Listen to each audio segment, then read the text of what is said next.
Bonjour, bonjour. Alors aujourd'hui, une petite vidéo assez spéciale. On va faire un petit top 10 des projets du projet Zincoin. Vous pouvez faire un petit projet, je sais pas. Top 100, ça aurait été too much. Too much, il n'y a pas assez. J'ai fait une petite shorting list de 25 projets. Et j'en ai tiré 10. Ça a été très très dur. Je vous ai même demandé de l'aide, hein, notamment hier. Bon, je me suis appris un peu tard.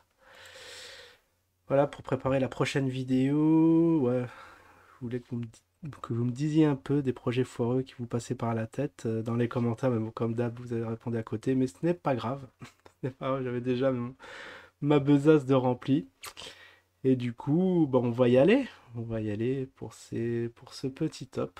Peut-être que je vais en faire un autre, si vraiment, parce que il y a moyen peut-être de faire un top 50. Franchement, il y a vraiment moyen. Bon, allez, c'est parti, c'est parti. En dixième position, en dixième position, on a les ATM. Les ZTM, on devrait appeler ça. Alors, souvenez-vous, qu'est-ce que c'est que ces ATM? Alors, ce sont des DAB, hein, en français, ce sont des distributeurs de billets automatiques qui devaient être lancés. Alors, ça date de quand? C'est des commentaires d'il y a un an. Donc, ça fait un an déjà. On nous avait bien teasé que les ATM vont être là. Alors, ça devait être où, ça? Côte d'Ivoire? Alors c'est quoi le principe? Normalement, vous avez votre compte chargé en Zincoin et vous allez retirer des dollars ou de la monnaie locale en monnaie trébuchante. Et bien évidemment, ce projet n'a jamais vu le jour. Projet, bon, contre-révolutionnaire parce que on sait bien que la monnaie papier tend à disparaître, voire un jour complètement disparaître. Pourquoi mettre de telles choses en place? Absurdité encore plus folle, c'est que c'est un des pays les plus pauvres du monde. Comment peuvent-ils s'offrir le luxe de retirer des billets ou même d'épargner, quoi? C'était quand même un voeu, on savait déjà voué à l'échec. Et pour preuve, c'est un échec. Allez, on va passer au numéro 9. Qu'est-ce qu'on a mis? Ah, le numéro 9. Le prochain pièce d'or. Ça, c'est il y a un teasing un peu qui fait un peu peur. Comment vous vendre des pièces d'or au double du prix, au double du poids du prix, enfin au double du poids de l'or.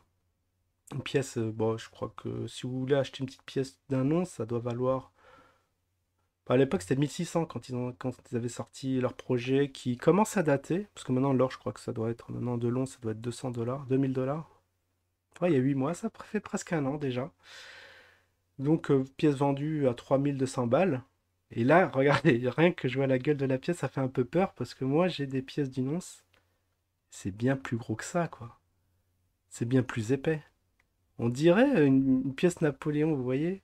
Un cinquième de l'once. C'est un truc de malade. Déjà, voilà, je vois la photo, ça fait peur. Bon, le projet novateur, c'est que ça allait être rattaché derrière au NFT. Bon, NFT, hein, il y a beaucoup de gens qui se posent la question, arnaque ou pas. Bon, il y a eu un grand crash des NFT là récemment. Au final, ça n'a pas tenu de toutes ses promesses, hein. Les gens qui ont voulu spéculer dessus, qui voulaient faire du x10, x100, bah, ils ont eu leur capital divisé par 100 000. Non, non, je sais pas où ça en est. Est-ce que les gens ont réceptionné leur pièce? Il n'y a pas d'écho, il n'y a pas eu de vidéo de fête. Parce que moi, si je reçois une pièce comme ça, si je l'avais commandée, il y aurait eu des vidéos à foison. Enfin, j'en aurais fait plein.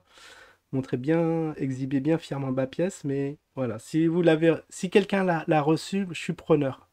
Mais apparemment, ce projet, bon, très onéreux, je pense pas que ça ait fonctionné au final.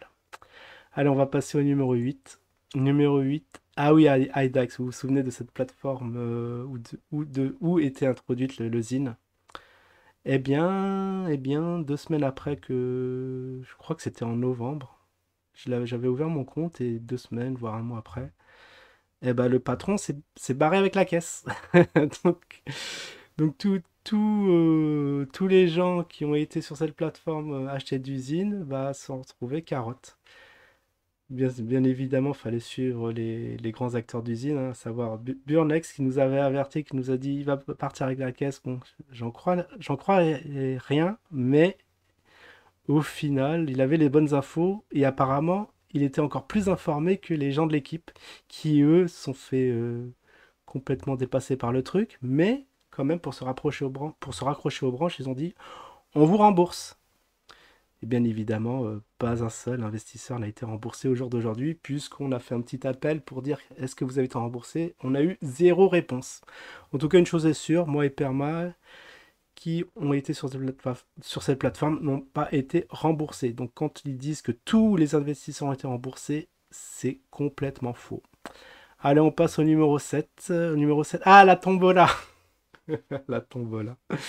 Sacré tombola. Donc à l'époque, ils avaient organisé une petite tombola avec, très, très rudimentaire, hein, dans un saladier, avec je crois, des noms écrits sur des papiers, sans huissier, c'est ça qui a un peu choqué tout le monde.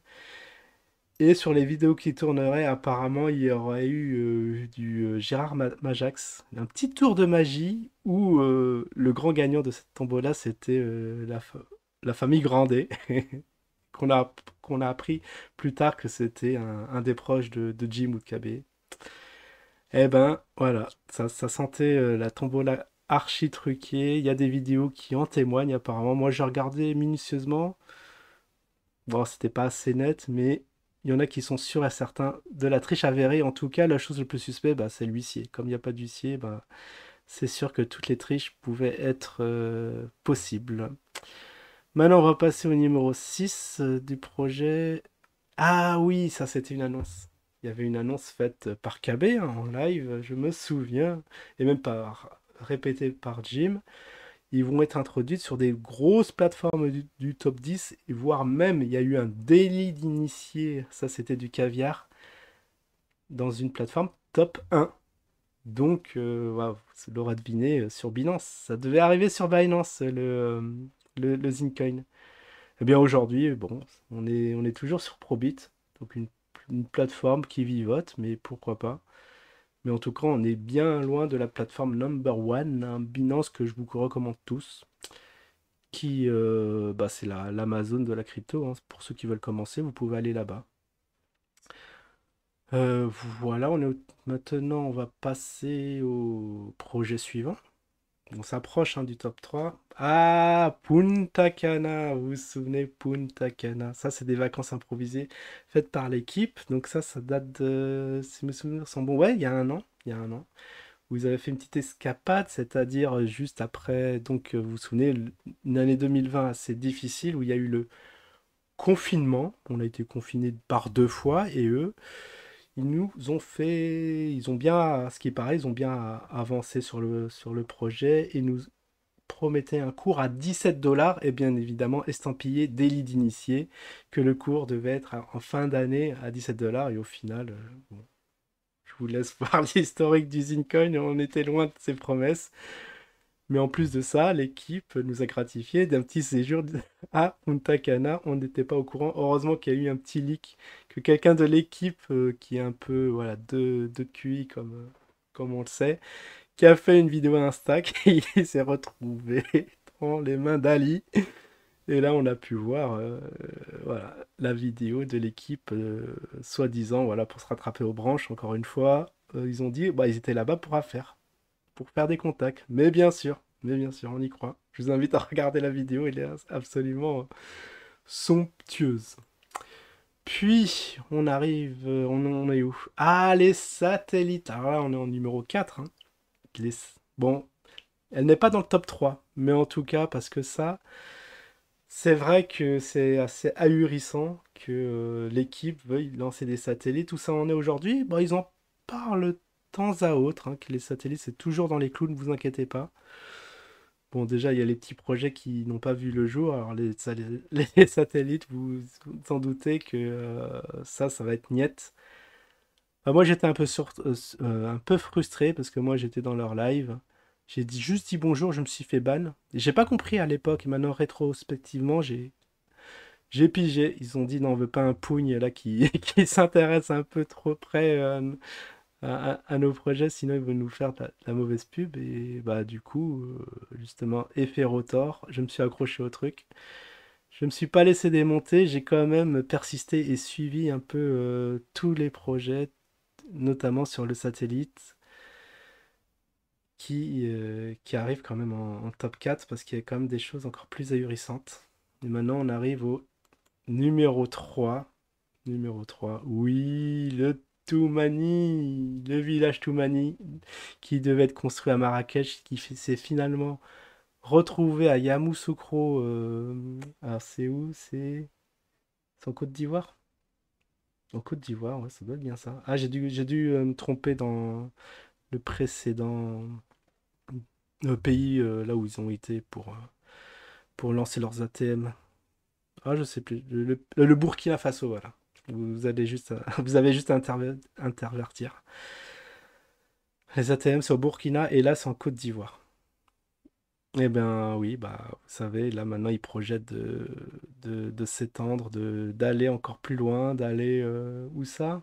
En Amérique du Sud. Ben, on s'éloigne de plus en plus, hein, et bien sûr, les Inner s'impatientent, ils disent mais qu'est-ce que c'est que ces histoires? Et du coup, voilà, pour rattraper le coup, aujourd'hui, ils veulent, bon, vous inquiétez pas, le projet à Marrakech, on pourra peut-être revenir à Marrakech si ils sont toujours en négociation, c'est pas, bon, c'est dans le flou artistique, mais en tout cas, aujourd'hui, on n'a pas vu le premier coup de pioche qui est annoncé fin d'année. Bon, on va patienter. En numéro 2. Celui-là, il m'a fait trop marrer. Une vidéo qui a plutôt cartonné, bien marché. Le puits. Ah, vous allez me dire, attendez.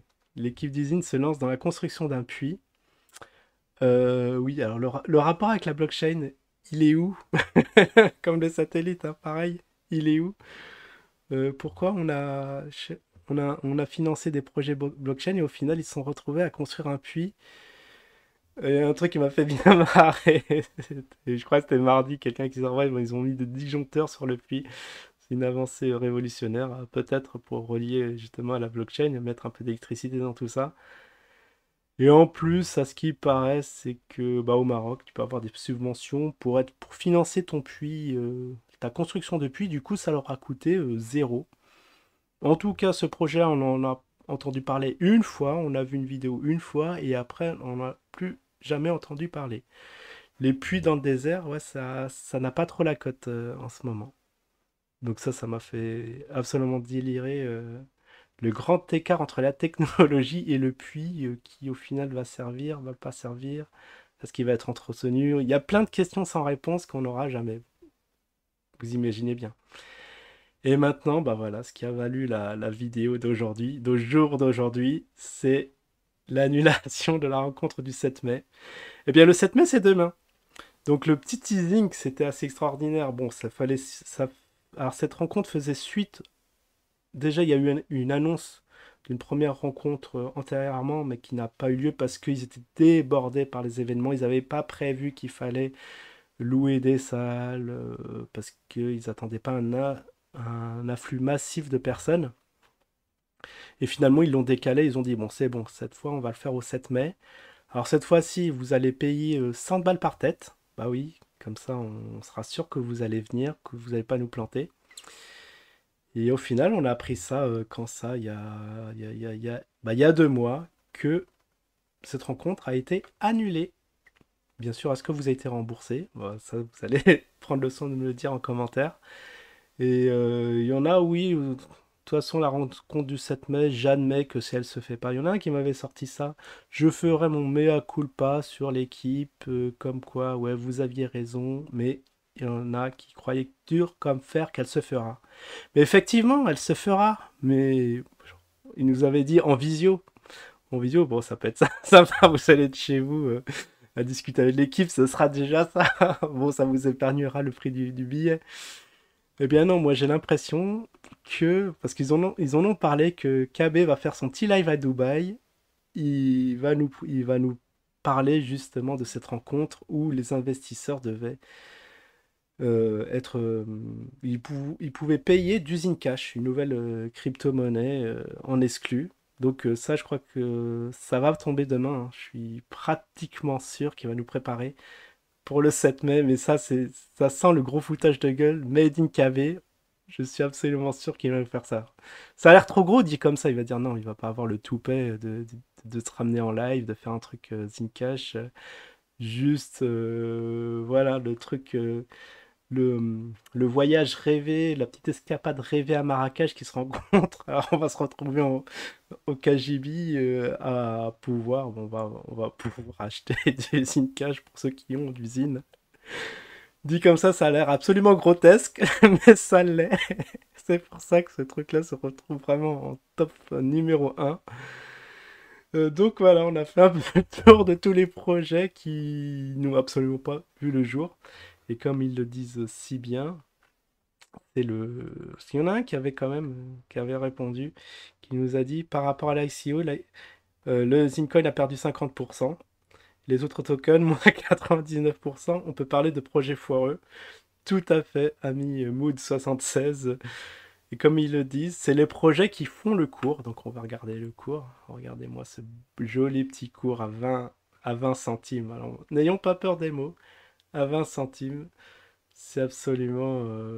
ça fait très extrêmement peur.